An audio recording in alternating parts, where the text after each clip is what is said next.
Welcome to Math Solutions. In this video, we will go over the addition and subtraction of radicals. For our first example, we have to find the sum of 15 times the square root of 7 and 10 times the square root of 252. We will start by solving 15 times the square root of 7, after which we will solve 10 times the square root of 252. Using a calculator, the square root of 7 is approximately 2.65. This allows us to multiply this value by 15, giving us 39.75.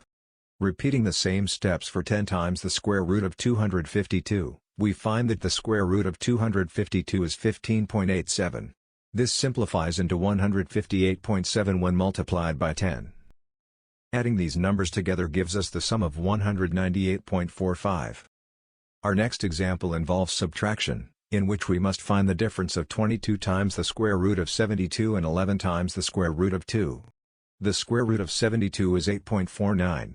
Multiplying this by 22 gives us 186.78. The square root of 2 is 1.41. Multiplying this by 11 gives us 15.51. Subtracting these numbers gives us 171.27 as our difference. Thank you for watching this video. Be sure to check out my Patreon at patreon.com/mathsolutionsx.